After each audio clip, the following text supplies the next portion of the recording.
Avant le début de la Seconde Guerre mondiale, Adolf Hitler a conçu avec ses hommes du parti nazi une procédure secrète pour réaliser un nettoyage ethnique ainsi que l'occupation de nouveaux territoires. Il a appelé ce programme Generalplan Ost, également connu sous le nom de Plan général de l'Est. Son plan incluait la déportation de millions de personnes venant de Pologne ainsi que des zones occidentales de l'Union soviétique vers la Sibérie, parmi d'autres territoires européens. Après la fin de la Première Guerre mondiale, le mouvement nazi a établi ses principes fondamentaux. Ils ont ainsi cherché à détruire la nation soviétique ainsi que toute menace communiste. En même temps, leur plan consistait à conquérir tous les territoires à leur portée, en particulier ceux situés à l'intérieur des frontières de la nation gouvernée par Iosif Staline, dans le but de former des colonies à long terme et d'avoir plus de confort lors des attaques. Dans la nuit du 23 au 24 août 1939, dans le cadre d'un mouvement intentionnel, le Troisième Reich a signé avec l'État soviétique le pacte Molotov-Ribbentrop, qui établissait un accord de non-agression entre les deux parties, ainsi que la neutralité de l'Union soviétique dans le futur conflit militaire. En outre, ils ont accepté le partage des territoires situés entre leurs frontières, tels que la Pologne et les pays baltes. Le 1er septembre de cette même année, les troupes allemandes sont entrées en Pologne. Quelques semaines plus tard, c'est l'Union soviétique qui a rejoint l'invasion et s'est emparée de la partie orientale. Les plans d'Adolf Hitler allaient à la perfection. Grâce à sa tactique connue sous le nom de Blitzkrieg, c'est-à-dire la guerre éclair, il a lancé une attaque rapide et systématisée qui paralysait les armées ennemies et lui permettait de s'approprier de nouveaux territoires. Grâce à cette méthode, entre la fin de 1939 et le début de 1941, l'Allemagne nazie a réussi à envahir non seulement la Pologne, mais aussi le Danemark, la Norvège, la Belgique, les Pays-Bas, le Luxembourg, la France, la Yougoslavie et la Grèce. Au milieu des différentes occupations territoriales, Hitler a commencé à se méfier de l'Union soviétique et les a accusés de mettre en danger l'approvisionnement en fer de la Suède et en nickel de la Finlande. Dans le bunker du Troisième Reich, des rumeurs d'une avancée en terre stalinienne ont commencé à circuler. Hitler a cherché à distraire son homologue soviétique en lui offrant un passage vers le sud, après des allers-retours entre les deux parties. Le Führer est arrivé à la conclusion que le mieux était de ne pas perdre de temps et d'avancer sur l'Union soviétique. C'est pourquoi le 22 juin 1941, il a lancé la directive numéro 21, plus connue sous le nom d'Opération Barbarossa. De cette manière, Hitler allait non seulement éliminer le communisme, mais aussi peupler le vaste territoire soviétique d'Allemands et établir des indépendances tutélaires telles que l'État ukrainien et la Confédération des États baltes. Après la victoire en France, qui n'avait pris que 46 jours, il s'attendait à dominer le territoire soviétique européen en à peine 3 ou 4 mois. Alors que la puissance militaire allemande croissait considérablement, Hitler observait comment ses homologues communistes subissaient d'innombrables pertes lors de la campagne de Pologne de la guerre civile espagnole. L'opération Barbarossa comprenait 3 phases sous le modèle de la Blitzkrieg. La première était la bataille des frontières, qui consistait à encercler et anéantir les 2/3 de l'armée rouge dans les pays baltes, en Biélorussie, dans les mines de Pestamo en Arctique et dans les plaines céréalières de l'Ukraine, pour occuper des villes importantes telles que Kiev, Minsk, Leningrad, Kharkov et Smolensk. La deuxième étape avait pour objectif de prendre les zones industrielles de Donetsk et Stalingrad, ainsi que la capitale soviétique, Moscou. La troisième phase était basée sur la conquête du reste de la Russie européenne, atteignant les monts Oural, le Caucase et les puits de pétrole de Bakou. Le 15 juillet, l'armée allemande a capturé Smolensk, ce qui constituait un maillon important pour la conquête de Moscou. Cependant, son occupation a été reportée car une attaque sur la capitale soviétique aurait mis en danger les flancs allemands. Afin de prévenir tout type de dommages et de détruire l'économie ennemie, Hitler a ordonné d'assurer les ressources alimentaires et minérales de l'Ukraine en prenant le nord et le sud, afin de priver Kiev et Leningrad de la présence soviétique. Bien que le commandant en chef Walter von Brauchitsch, le chef de l'état-major Franz Halder, ainsi que la majeure partie de la haute direction militaire allemande ait suggéré une avancée directe vers Moscou, les hauts commandements allemands ont rejeté leurs opinions. En fait, on leur a dit que seuls des cerveaux ossifiés pouvaient penser à une telle idée. Après le refus de Hitler, l'armée allemande a remporté une victoire provisoire, provoquant la perte d'environ 700 000 hommes de l'armée rouge. Pour lancer la bataille de Moscou, également connue sous le nom d'Opération Typhon, le 16 septembre, le Führer a ordonné l'activation de la directive numéro 31. Pour cette mission, les troupes allemandes comptaient plus de 65 divisions, dont 42 d'infanterie, 13 blindés, 7 motorisés, 2 de réserve et la 2e division SS Panzer das Reichs. C'est ainsi que le général Gerd von Rundest a envoyé les 2, 4 et 9 armées, ainsi que la 2 armée Panzer, les 3 et 4 groupes Panzer, en plus des forces représentant la France de Vichy. Ainsi, plus d'1 million de soldats, avec 1700 chars, 1900 canons et presque 600 avions, sont partis à la conquête de Moscou. Il est important de préciser que, à la veille de cette importante bataille, les forces allemandes avaient subi de lourdes pertes qui pourraient être déterminantes en cas de besoin de renfort au milieu du duel. En raison de la campagne d'été, la Luftwaffe, c'est-à-dire la force aérienne allemande, avait plus de 2500 avions endommagés. L'Union soviétique traînait un présent désolant.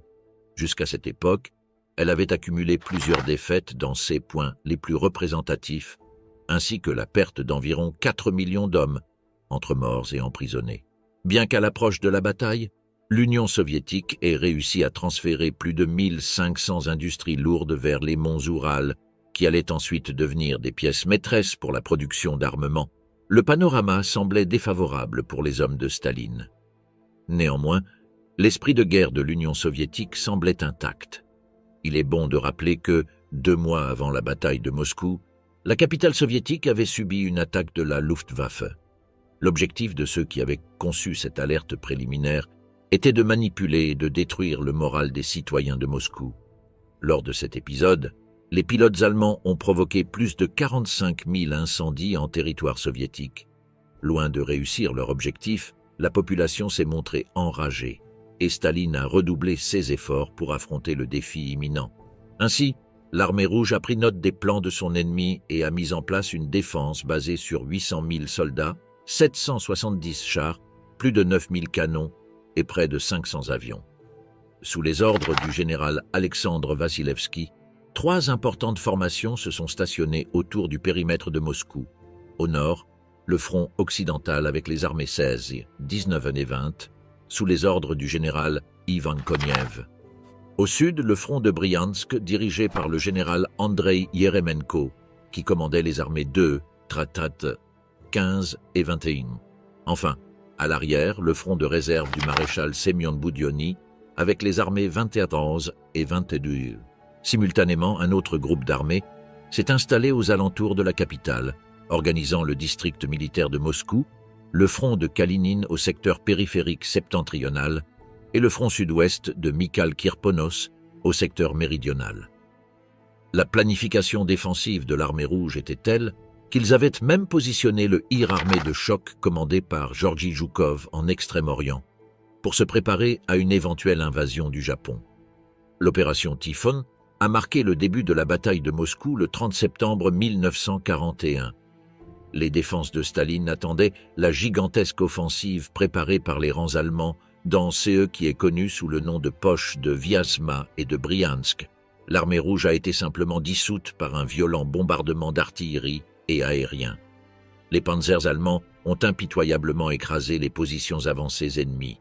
Après 13 jours de combat et sans aucune difficulté, le 2e armée Panzer, dirigé par le général Heinz Guderian, qui était le créateur du concept de Blitzkrieg, a avancé de plus de 60 km pour conquérir la bastion-clé d'Orel. Les communications entre l'armée rouge et le Kremlin étaient interrompues. Toutes les centrales téléphoniques et télégraphiques avaient été détruites. Un grand nombre de messagers avaient péri à cause de l'assaut aérien. Pour cette raison, lorsque les Allemands sont arrivés, ils ont été acclamés par les habitants mal informés qui pensaient qu'ils venaient être sauvés par l'armée locale. Le 4 octobre, Vyazma et Briansk sont devenus les premières acquisitions du Troisième Reich dans le cadre de la bataille de Moscou.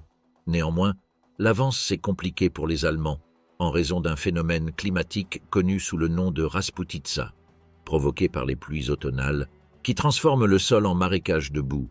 Leur progression a ralenti malgré l'utilisation de chevaux et la découverte de quelques routes alternatives où les chars et les camions ont pu continuer leur route.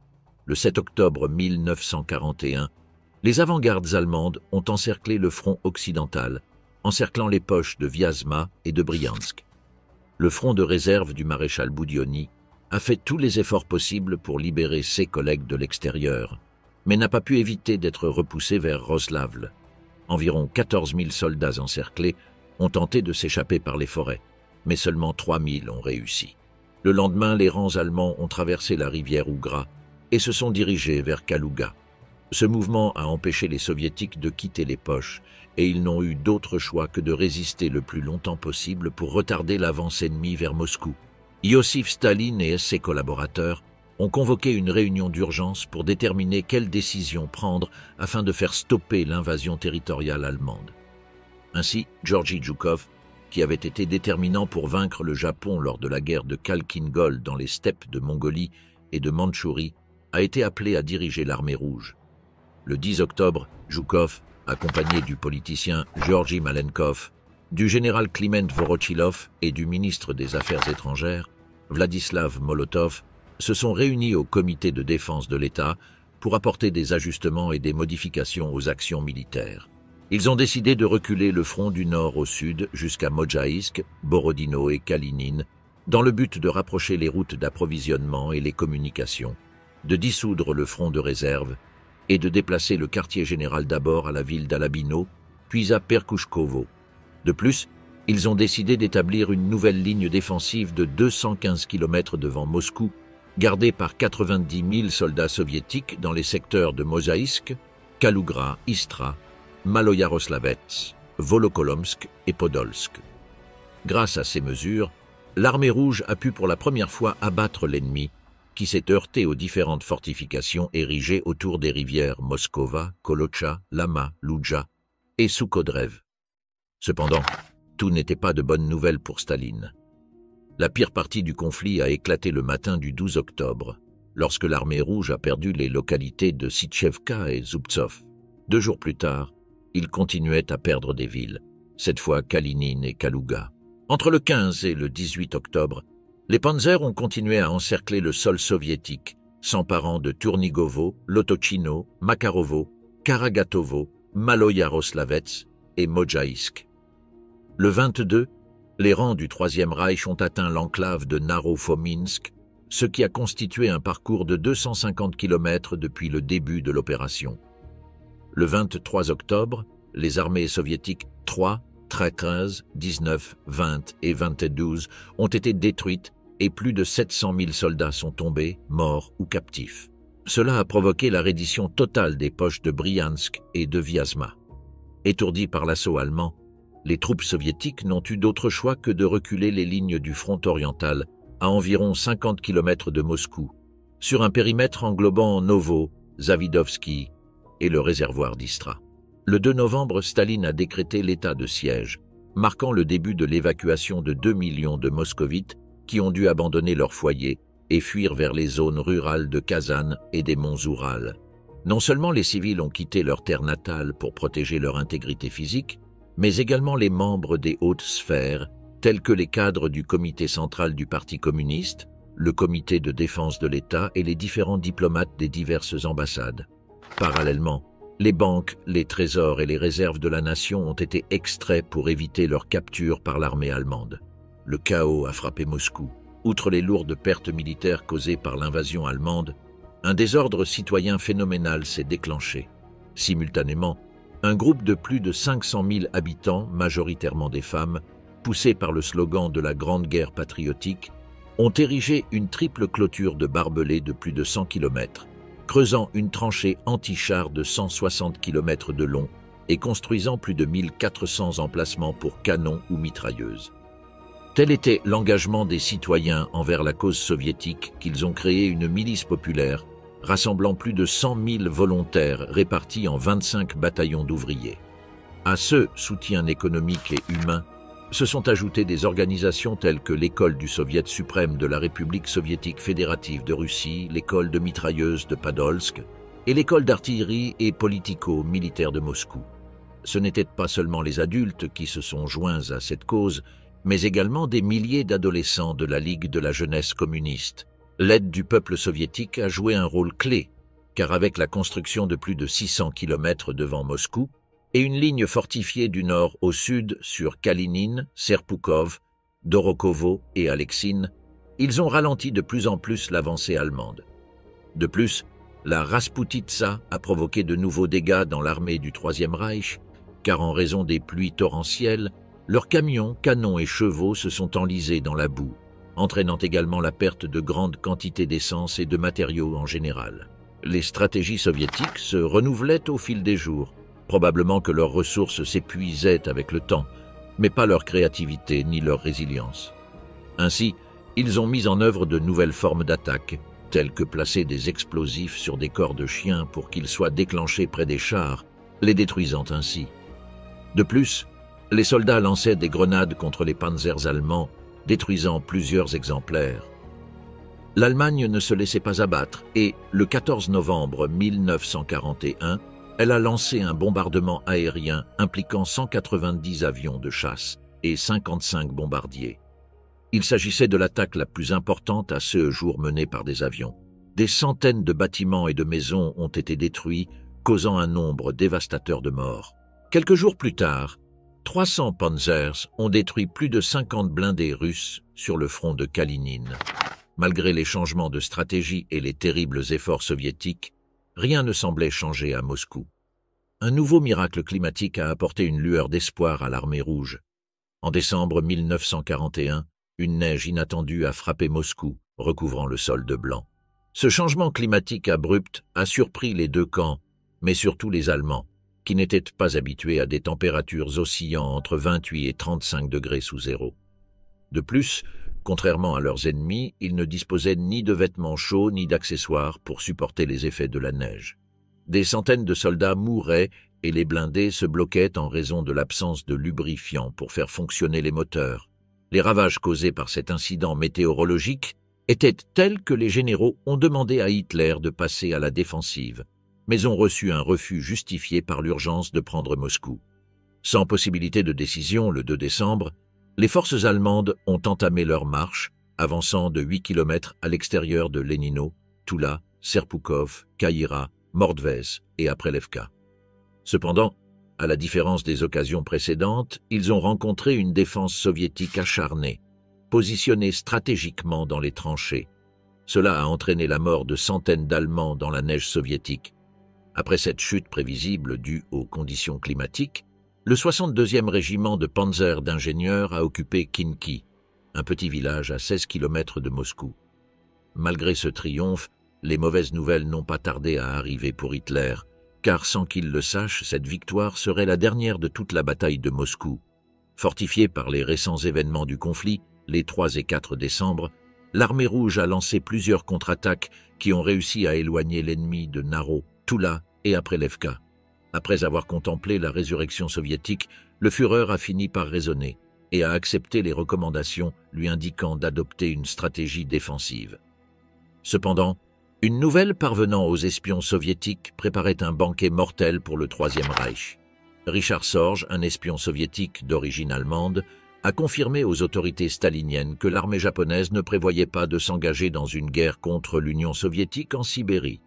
Cette information s'est traduite par un avantage supplémentaire, car toutes les divisions concentrées en Extrême-Orient ont été transférées vers Moscou. Les forces de l'armée rouge se sont renforcées de manière surprenante, ajoutant plus d'1 million de soldats, 200 chars et près de 1400 avions. Le 5 décembre, un puissant bombardement d'artillerie et de lance-roquettes Katyusha est tombé sur toute la ligne défensive du groupe d'armées centre-allemand. Simultanément, des dizaines d'avions Sturmovik II ont lancé des attaques aériennes qui ont détruit des centres de commandement, des positions de canons et des concentrations de chars ennemis. En même temps, les troupes soviétiques du front de Kalinin ont lancé une contre-offensive spectaculaire qui a anéanti des milliers de soldats allemands. Ce même jour, des escadrons de chars T-34, ainsi que des skieurs sibériens, des cavaliers cosaques et turkestans, ont abattu les dernières lignes germaniques et causé des dégâts irréparables. Le lendemain, ce fut le front occidental qui s'est précipité sur les premières tranchées allemandes. La 3e division Panzer, la 17e division de réserve et la 29e division motorisée ont été sévèrement punies, devenant les plus endommagées à la fin de cette bataille. Au sud, plus précisément dans la localité de Mikhaïov, le front sud-ouest a vaincu ses adversaires allemands.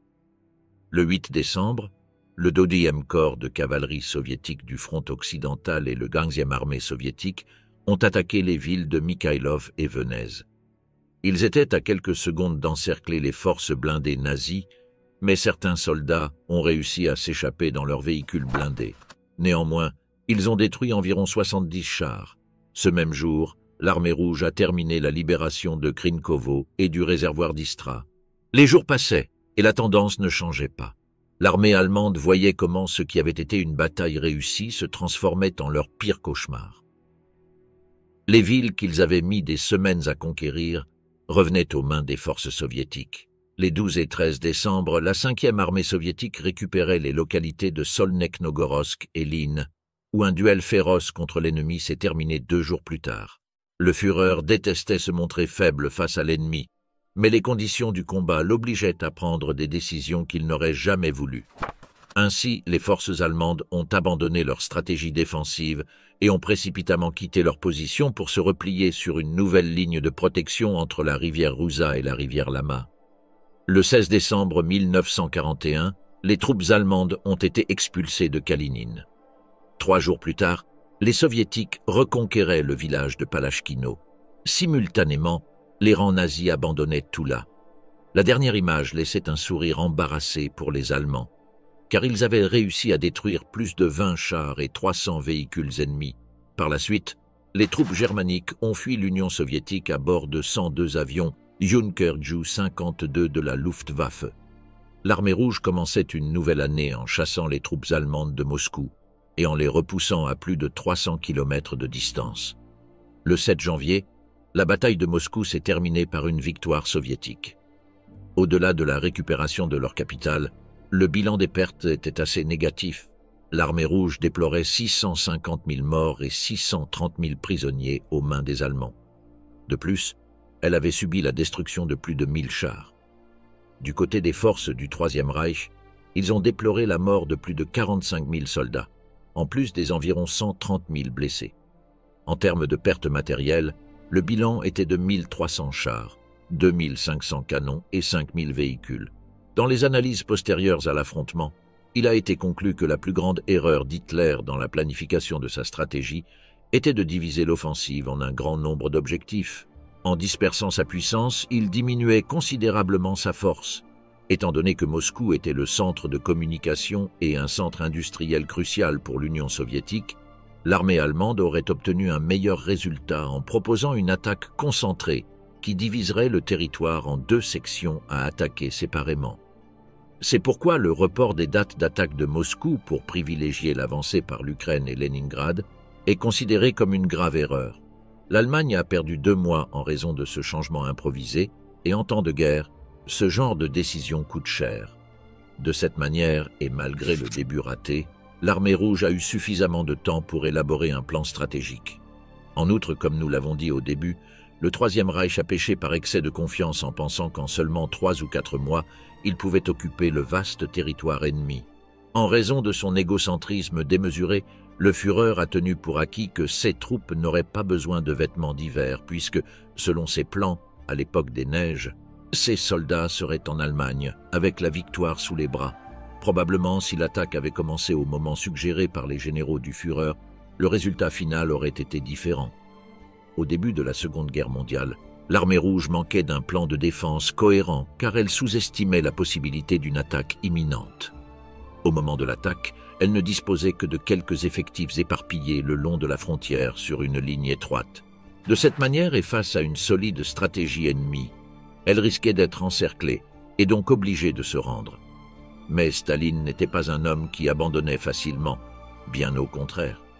Dans les premiers jours de l'invasion, lors de son discours sur la place Rouge, il avertit « Si vous voulez une guerre d'extermination, vous l'aurez ».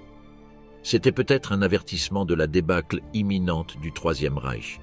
Les centaines de milliers de soldats et officiers allemands qui ont survécu à la bataille de Moscou, mais sont restés prisonniers de guerre, ont été envoyés dans les camps appelés goulags. L'acronyme goulag se réfère à la Direction générale des camps et colonies de travail correctionnel. Il s'agit de la branche du NKVD, c'est-à-dire le Commissariat du peuple aux affaires intérieures de l'Union soviétique. Cette unité était chargée de diriger le système pénal des camps de travaux forcés. Depuis sa création dans les années 1930 jusqu'à son démantèlement au début des années 50, les goulags ont abrité plus de 14 millions de prisonniers politiques et de criminels de toutes sortes. Au début de la Seconde Guerre mondiale, environ 2 millions de personnes résidèrent déjà dans les goulags. Ce nombre a considérablement augmenté avec l'entrée de l'Union soviétique dans le conflit militaire. Après le début de la Seconde Guerre mondiale, les directeurs des goulags ont créé le terme « katorga », qui faisait référence à un type de travail extrêmement abusif, supérieur à celui que devaient supporter les autres prisonniers. Les responsables de ces tâches n'étaient autres que les soldats et collaborateurs nazis, pour lesquels ils éprouvaient un mépris particulier. Cela signifie que les survivants de la bataille de Moscou ont été soumis aux punitions les plus esclavagistes. Les prisonniers devaient travailler de longues heures sans pause et n'avaient pas de temps pour la récréation. Ils ne disposaient que de 4 à 5 heures pour dormir. Cela entraînait de graves conséquences sur la productivité, mais cela ne semblait pas intéresser Staline. Il était plus important qu'ils ressentent le mépris de la vie plutôt que leur utilité au service du travail.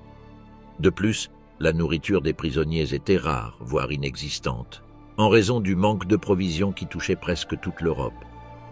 Après la bataille de Moscou, les tentatives de l'Allemagne pour occuper le territoire soviétique se sont poursuivies.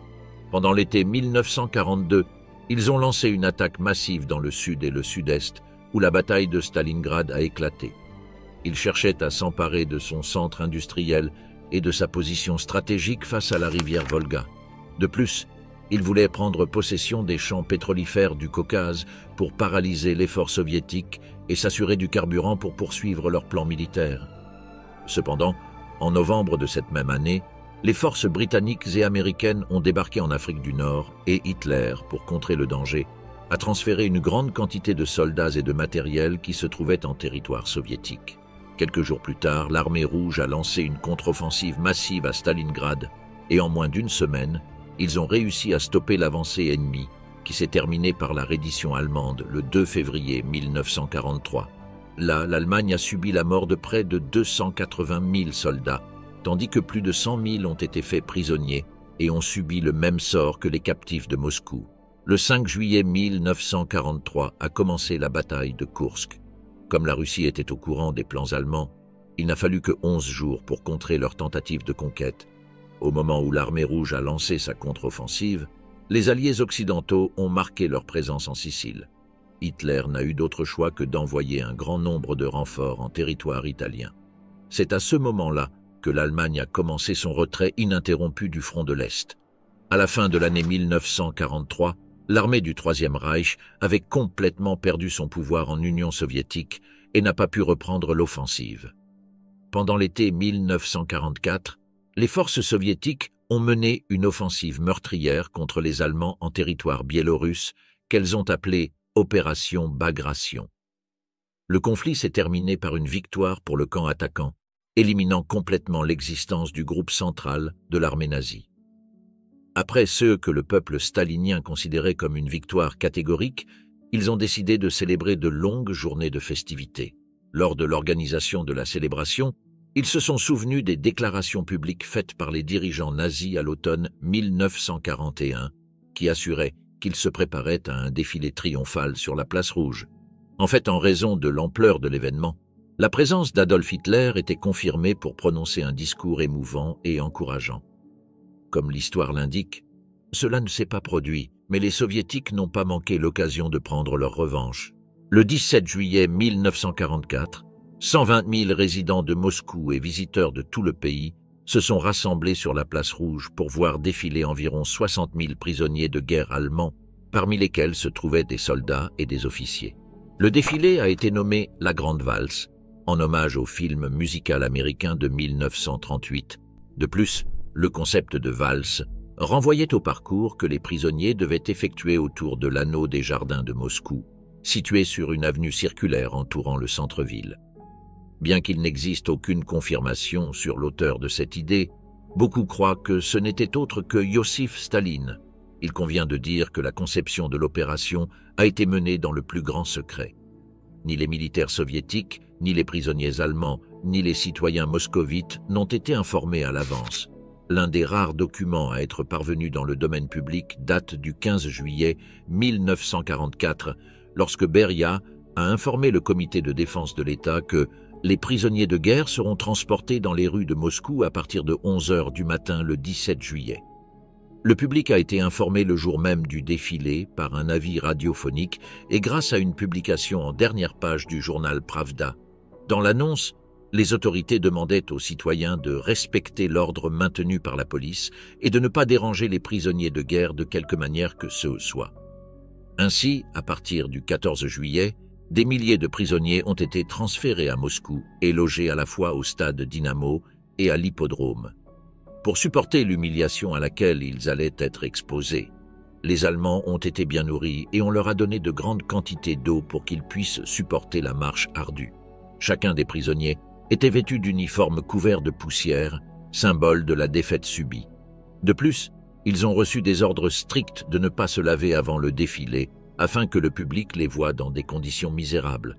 Chacun de ces effectifs était escorté par un représentant de l'armée rouge. Le défilé était dirigé par plus de 1200 officiers allemands de haut rang. En tête, 19 généraux, 6 colonels et 6 lieutenants vêtus d'uniformes complets, arborant leurs médailles décorées. Parmi eux se trouvaient les généraux d'infanterie Paul Gustav Völkers, Friedrich Gollwitzer, les lieutenants généraux Vincenz Müller et Adolf Hamann, ainsi que le général Gottfried von Erdmannsdorf. Les spectateurs ont respecté la demande des autorités et sont restés en grande partie silencieux. Quelques insultes et malédictions dirigées contre les prisonniers se sont fait entendre. Ceux qui ont tenté de jeter des pierres ont été immédiatement interceptés. Selon les mots du prisonnier Berhard Braun, il a admis s'être demandé « Me sens-je humilié ? Probablement pas. En guerre, des choses pires arrivent. Nous étions habitués à obéir aux ordres, donc en marchant dans les rues de Moscou, nous ne faisions que suivre les ordres de nos gardes. » Le poète Evgueni Evtuchenko était présent en tant que spectateur du défilé, et bien qu'il n'ait alors que 12 ans, il a laissé des mémoires intéressantes. Tous les trottoirs étaient remplis de gens, entourés par les soldats et la milice. Cette foule était composée de femmes, les femmes russes, avec les mains déformées par les travaux durs, avec des épaules portant le poids essentiel de la guerre. Probablement, à chacune d'elles, les Allemands avaient pris soit leur père, leur mari, leurs frères ou leurs enfants. Tous les prisonniers allemands ont immédiatement embarqué dans des trains pour être transportés vers les camps de détention. Peu de temps après, la réponse ennemie est arrivée. Le haut commandement du Troisième Reich s'est indigné de l'humiliation à laquelle leurs hommes avaient été exposés et a ordonné un défilé de prisonniers américains et britanniques dans les rues de Paris, en France. Après plusieurs mois écoulés, après la fin de la Seconde Guerre mondiale, en l'année 1946, il existait encore plus de 240 camps de travail en Union soviétique, abritant plus d'1 million de prisonniers. Avec le temps, ce nombre a augmenté pour approcher les 4 millions. Cependant, environ 70% d'entre eux souffraient de problèmes de santé. Les prisonniers de guerre qui ont participé à la bataille de Moscou et à d'autres affrontements ont été affectés à des bataillons de travail. Humiliés à cause de leurs crimes commis pendant le plus grand conflit militaire de l'histoire, les anciens membres des forces nazies ont été cruellement obligés de reconstruire des usines, des barrages, des chemins de fer et des ports. Certains d'entre eux ont travaillé dans une usine de verre située dans une banlieue de Moscou appelée Litkarino. D'autres ont construit un bâtiment d'archives à Krasnogorsk, basé sur le projet du prestigieux architecte allemand Paul Spiegel. Ils étaient également chargés de l'abattage des arbres et de la construction de routes et de chemins de fer dans des zones reculées et difficiles d'accès. Certains ont même contribué à l'extraction de minéraux dans les mines du bassin du Don. Là, ils extrayaient de l'uranium, du charbon et du fer. Les expériences vécues dans les camps de travail après-guerre ne sont pas très différentes de celles qu'ils devaient endurer pendant que le Troisième Reich luttait pour dominer le monde. Selon le prisonnier Reinhold Bro, au début, nous devions charger 2 wagons de train avec du bois pendant un quart de travail. Ensuite, la norme est passée à 3 wagons. On nous obligeait à travailler 16 heures par jour, y compris les dimanches et les jours fériés. Nous revenions au camp à 9 ou 10 heures du soir, mais souvent nous rentrions à minuit. Nous recevions une soupe claire et nous nous endormions pour, le lendemain matin à 5 heures, reprendre le travail. Selon l'officier Heinrich Eichenberg, qui a également dû supporter les peines de l'après-guerre en terre soviétique, le problème de l'estomac était au-dessus de tout. L'âme et le corps se vendaient pour un bol de soupe ou un morceau de pain. La faim corrompait les gens et les transformait en animaux. Le volume de produits à ses propres camarades est devenu habituel.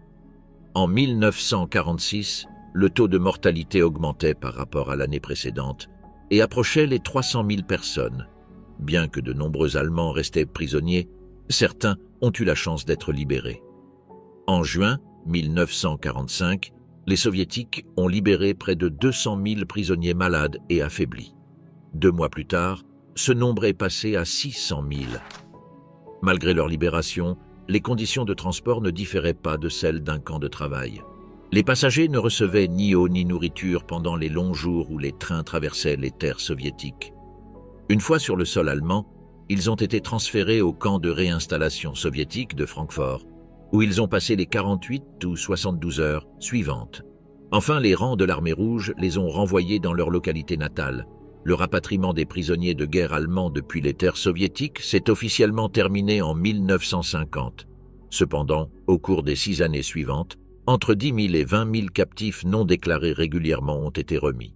De plus, ce que peu savent, c'est que les Soviétiques ont créé 10 camps spéciaux en Allemagne, dans lesquels ils détenaient environ 176 000 prisonniers.